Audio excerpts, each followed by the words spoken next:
Our hope is that every child in Petaluma, every year, in every grade, will get an opportunity to learn about the Petaluma watershed and the river, and that they will become the conservationists of the future. Friends of Petaluma River, its driving mission is to celebrate and conserve the watershed and the river. We, the whole way, have stuck to the vision of supporting teachers in the design of their own curriculum. We want teachers teaching what they're passionate about within their area of expertise. And I think that's the strength of the program. So we're actually on the Tolai Creek Ranch side of Tolai Park, which is private right now, but in a couple years is moving toward public land. What the students are planting here are part of 3,000 plants that will be planted in this watershed. The fact that the Petaluma watershed is so local, and our students in second and third grade, it seems like it's a perfect opportunity for them to connect with their space, with where they are in the community. Today we're on site, and the kids are having this concrete experience of being able to actually be in the watershed and actually helping to keep we'll go back to the classroom and talk about the erosion and talk about where does the water flow and what does it take with it. So this ties in really nicely to have a really clear image of what it is to be in the watershed. Christian? There you go. High five, Henry. Right. What excites me is we're here with STRAW, Students and Teachers Restoring the Watershed. And we're here with Friends of the River. And we've got Land Trust involved now that I just found out today. So we've got the classroom and all of the community coming together in one place, and it's a really good feeling. Really nice. 1, 2, 3. Plant inspection! So now what I'm looking for is to make sure that you scraped away enough of the weeds around it, and you definitely did. You guys did a really good job. I'm Anthony Cody, and I'm on the national faculty of the Buck Institute for Education. And I'm here working with a group of teachers who are from the Petaluma schools, focused on watershed and river and creeks. The projects really all have in common that they have something to do with the watershed. High school teachers may be looking at hydrology and engineering and the impact of erosion on the stream beds. Some of the teachers are looking at index species, indicator species to see what the health of the creek is, developing projects that they'll be using with their students, getting the students outside into the creeks and sampling water and doing all sorts of stuff related to a healthy ecosystem in Petaluma. My name is Michael Buchman, and I work at Casa Grande High School, and this is a 10th grade science class, biology class.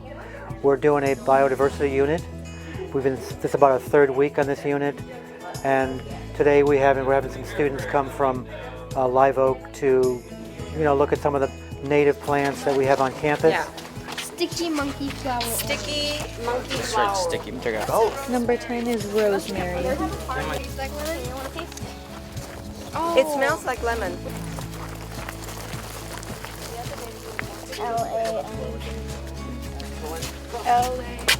We have 7 different stations, and a couple of them are like field guides that teachers put together about Schollenberger Park, some of the plants and animals there. So they're looking at those, and then just writing down a couple of animals and a couple of plants that they'd find in Schollenberger Park. Station 2, I think they're looking at using the microscopes to look at insects that you'd find in a wetland area and viewing them under 10x, which gives you a lot more detail. Just look there. You see it? Oh. You see it? I want to see it. Station 3 is looking at mosquito larvae, and also the idea that we brought some mosquito fish in, which helps them to minimize the number of mosquitoes in the environment. In this station, she's learning about the different life stages of the different, so this is a steelhead trout, because I work with steelhead trout. Jaylyn's from the hatchery. She came over and she's doing a little activity about steelhead trout that they raise over here and then release into Adobe Creek. So I think one of our themes is what is the benefit of the watershed? Why do we have the watershed? How does it benefit us? Along with the other animals and organisms that live in there. and the kind of things that the watershed does for us. Clean water, provide flood control, and a number of other things. And I think once students understand that, they'll appreciate it more, and I think the ultimate goal is to protect it. And today we're making lemon balm, lip balm, which is really good for viruses, to keep viruses away. And so the students are using herbal products in these 4 lab stations, putting the product together. They have herbal essence oils that they use and decide which essence is the best for their need. They have colorant if they want it. They're using beeswax and lemon balm that we grew on campus as a project for the Olay project that we have, and it's working into the watershed project. And so these students are doing lip balm while the students behind you are making herbal soaps.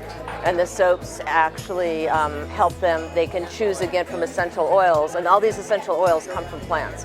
And so, why do we need to take care of the watershed? Why do we need to take care of the environment? Most of our medicine comes from the environment originally. And so they're learning how important that is. What wonderful thing can we put into our curriculum that reaches those standards, those new standards, and it's meaningful? I mean, look at the kids around this classroom. They are so excited about their project. It's just been a wonderful change. And we were truthfully a little worried about it when we first started working.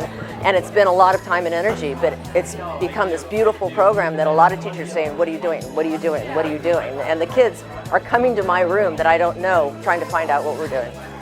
Hi, I'm Chris Camacho, and I teach here at Petaluma High School, AP Environmental Science.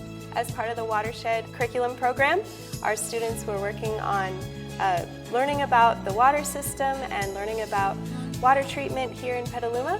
We went down to Ellis Creek water treatment facility so that they could see where the wastewater goes to when it's recycled and cleaned. We went into the facility and were given a tour by several of the people who work there. They showed us the different parts of the treatment process.